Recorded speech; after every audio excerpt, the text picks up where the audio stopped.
Welcome to the Polgar Chess University. In this lesson, I'd like to share with you some thoughts on a classic game played by the legendary world champion Alexander Alekhine. What's special about this game is also that he played this game blindfolded, not looking at the board, just calling out the moves. Moreover, he played simultaneously 26 opponents, all blindfolded. That's quite a feat, I can tell you. The most I have ever played was, so far, blindfolded simultaneously, was 5 opponents. And even that is quite a challenge. 26. Wow. So please, forgive him some inaccuracies in the game, but nevertheless, the game was very interesting and ended with a brilliant combination which can be found in many books on chess combinations, even today. Well, let's get started with the game. It started out as such: e4, e5, and Alekhine played the interesting Danish gambit by playing d4 and then sacrificing the pawn by not recapturing with the queen by playing c3.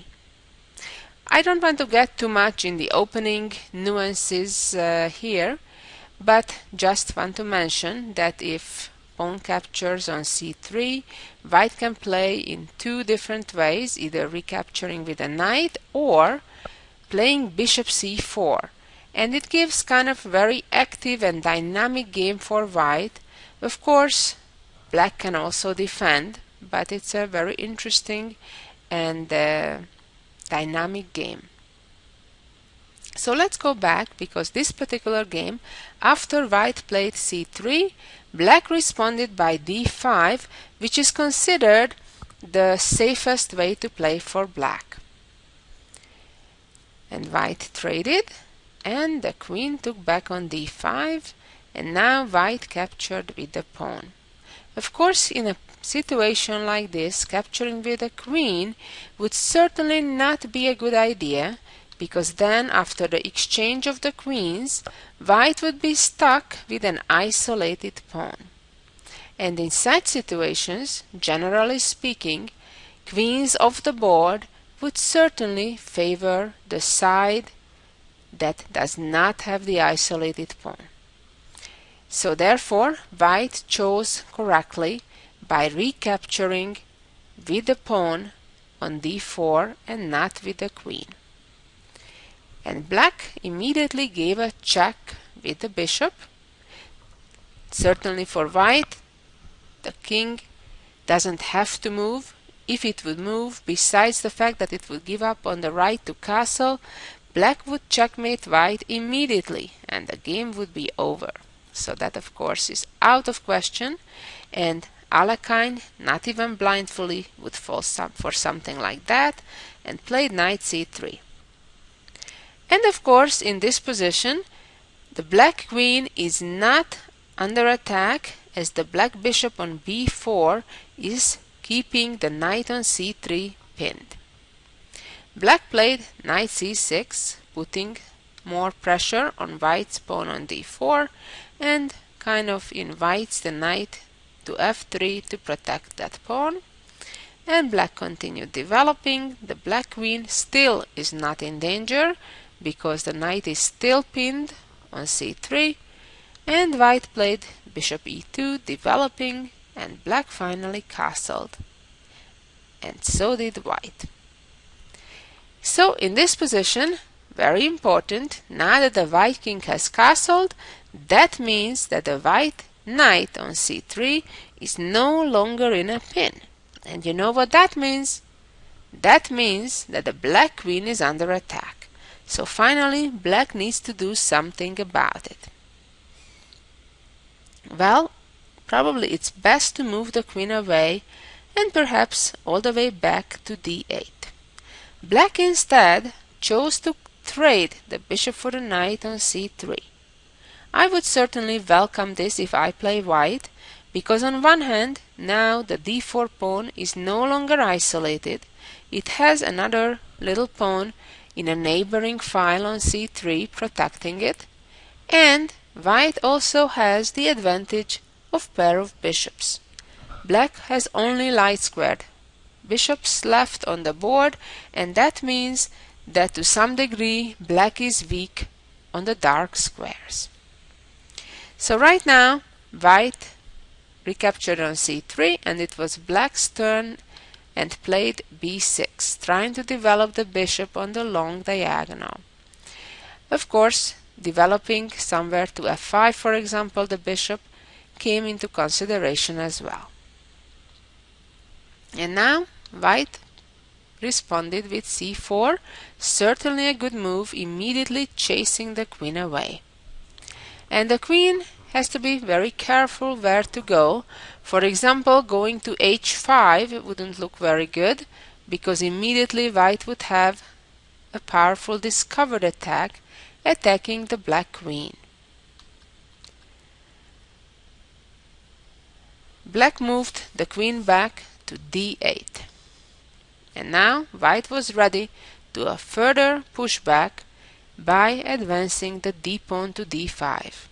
As I like to say, when a knight is attacked in a square like c6, or similarly could be on f6 or white knights on c3 or f3, and the center pawn attacks the knight, and that knight cannot go to either of those central squares on d4 or e5 in this case, generally it's a good idea to advance the pawn and to attack the knight. The knight went to e7, and white played knight d4, certainly a good idea, mainly trying to prevent black from playing c6, c7 to c6, and then to exchange that c pawn for white's d pawn, which would mean that white would be left with two isolated pawns on the a and c files. Black played bishop b7, following up on that idea, on one hand of course just simply developing the bishop, but just as importantly following up on the idea to play c6 next and trade those pawns and open the diagonal, but most importantly kind of leave white with an inferior pawn structure on the queen side. And this was a crucial moment of the game, which of course, again, we have to stress the point that Alekhine was playing blindfolded. I bet seeing the board, he may have played better. So in this position, it's recommendable to, instead of his move, to play bishop f3 simply, for now, to prevent that c6 move. But the game continued with white playing bishop b2, a very natural developing move. However, it allows black a little bit to get off the hook, and black played c6. What happens now is that if white trades on c6, black will simply recapture, and we can see how the two isolated pawns for white can become a target of attack, especially the one on c4, which is on a half-open file, and the black rook from a8 is ready immediately to go to c8 and put pressure on it. White instead decided to sacrifice the pawn, but of course that's not without risks, and if black would have continued correctly, perhaps white wouldn't have won the game at all. White in this position, Alekhine, played bishop to f3, trying to create a pin. So white sacrificed the pawn on d5, but in the meantime there is a pin, and white certainly has some initiative. White continued with rook e1, putting the rook on the open file, and perhaps with some ideas of playing, in some cases, bishop to a3. Black immediately responded with rook to e8. And white played queen to d2, Another option was to instead play queen to a4 with the idea of clearing the d1 square for the rook. Came queen d2, as we shall see, with the idea trying to then get the queen to g5. And at this moment black should have played knight e4. Looks like a pretty good centralizing move and maintaining black's extra pawn. Black played a more passive rook b8. Of course, the idea of the move is rather clear. It protects the bishop on b7, which was unprotected so far, and therefore unpins the pawn on d5. So now black is kind of threatening to capture white's pawn on c4. Of course, if white would just take on d5, the black bishop would take back, and black would maintain a comfortable extra pawn. But white had something more ambitious in mind and played queen to g5. So now we are reaching the key moment of the game where black has to be extremely careful what to do.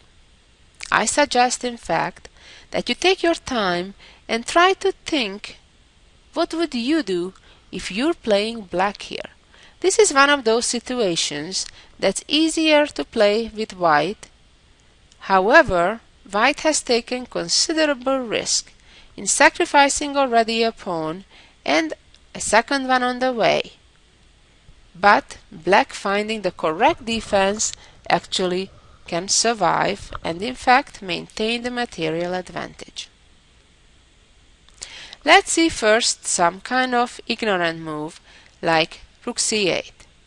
Well, that would allow white's threat. White actually had a threat that black better prevent, and that threat was the combination of sacrificing the knight with knight e6 followed by bishop taking the knight.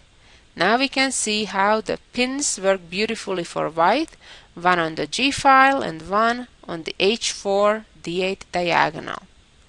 White is threatening to checkmate right now. Black pretty much must play g6, and then white would simply capture the pawn on e6, putting a third pressure on the knight on e7, and if black protects the knight, white can either double up with the rooks on the e-file or play immediately queen h6 with checkmating threat. So let's go back again to this key moment in the game with queen g5. Let's see what would happen if black right now would capture the pawn on c4. Well, the story would remain quite similar. White would again play knight e6, followed by bishop f6, and then after g6, white would now play the best, most ambitious move is to play bishop g4. The bishop is coming to e6. That would follow with checkmate on the next move, so black has to defend. And now rook e6 is rather powerful, as if bishop takes, king f8, queen h6, checkmate follows, and ends the game. So now let's talk about what's better for black than what we saw so far. The best move, and which perhaps would have even maintained an advantage for black, was to play h6. Now the white queen must retreat, and the situation changes considerably. Black now has the time to actually capture on c4, and doesn't matter whether white trades bishops first on b7 or plays knight e6 immediately.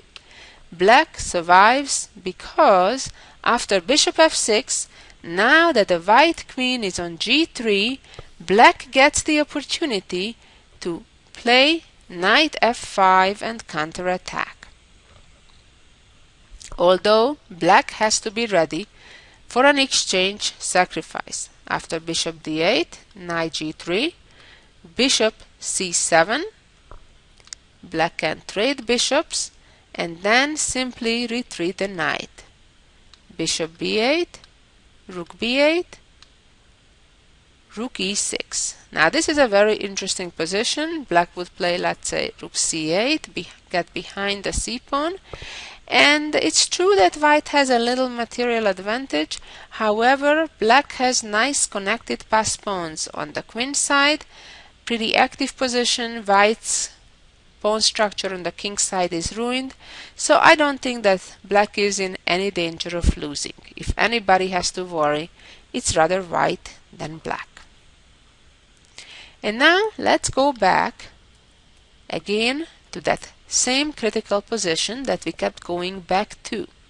We saw what happens if black kind of makes an ignorant move like rook c8. We saw what would happen if black is greedy and captures the second pawn on c4. We saw those two did not work, and we just saw what black should do, and that is to play h6 first and then capture only the pawn on c4. And now let's see what happened in the game, which in fact was a serious mistake.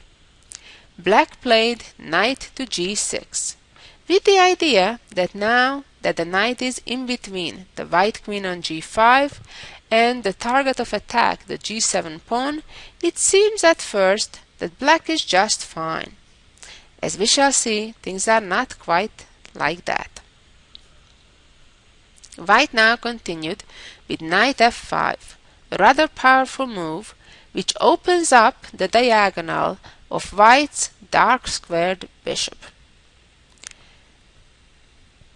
If now black continues with knight e4, hoping to exchange queens, of course white would keep the queens on the board by playing queen h5. Now there is attack on the pawn on g7 by both the white bishop and knight, and after f6 white would continue with rook a to d1 with a very strong attack. Of course this is still better than what black had to face in just a few more moves. After knight f5, black immediately traded rooks on e1. Now of course white has full control of the e-file, which will be rather important, as we shall see in a minute. Black now took on c4, and now black is losing quite quickly. White has several good ways to go right now. One is the way Alekhine continued, but there was another, perhaps even easier way to win, and that is to give a check with a knight on e7. If now the king moves out to h8, white can just take the knight with the bishop or even with the queen. A nice little combination. Or if after knight e7 knight takes, then simply bishop takes. Again we're facing the pin problem from black's perspective, and after g6 white can just win a piece by bishop captures knight. Let's go back again. And after pawn took on c4, white instead traded the bishops on b7, and black recaptured. If black would make an intermediate move of h6, then white would immediately capture that. Pawn captures, queen captures, and now if rook takes bishop, then bishop takes f6, and if queen takes, then rook e8, or if queen f8, well, nothing changed. Still rook e8, deflecting the queen from the key g7 square, and white checkmates on the very next move. Let's go back again. After bishop b7, black recaptured on b7, and now came bishop f6, and black is completely lost. If the pawn captures back, white will just play queen h6, threatening to checkmate, and after queen f8, the already familiar pattern, pinning the queen, deflecting it, and then queen checkmates. The game ended on the following move, when the black queen captured back on f6. In those days, about 100 years ago, it was quite common, especially in exhibition games, to announce checkmate in a certain number of moves. And that's exactly what happened in this game. Alekhine announced checkmate in 4 moves. And the game ended with white playing rook e8 check at first, forcing the knight to block, and now knight check on h6. If king moves out, of course, just simply rook takes knight, queen captures knight, and now the elegant combination rook takes knight, followed by the back rank checkmate queen d8. A beautiful ending combination by Alekhine and an interesting attacking game, even though if it wasn't most precisely played by either side. A lot to learn from this game as of how to prevent counterplay, which white should have done with bishop f3, and then on a defensive perspective, a small intermediate move such as h6 could have made a world of a difference. Why? Because the black knight could have gotten out of the pin in that case by counterattacking white's queen on g3. And of course, even if you think further, what caused black the final trouble, the back rank problem, that little h6 move would have even opened up the back rank for the black king to run away if needed. Well, and now finally, let's see the jewel of the week. And here it comes. In this endgame, it is white's turn, and the task is not to lose. Of course, black is up a bishop, although at the moment white has 2 extra pawns in return. But 2 of the white pawns are under attack right now, and the only task that black has to make sure to prevent the white b pawn from getting promoted. As usual, I suggest you try to find the correct solution on your own before you listen to the correct answer. And the correct answer is sacrificing the bishop to gain time to promote the b pawn quickly. King takes back, b7. So now black has to be resourceful to make sure that pawn doesn't get just simply promoted. Check, king g4, and the second check. The white king must move to f4 to make sure the black bishop will not easily get to the diagonal where the white pawn is about to get promoted.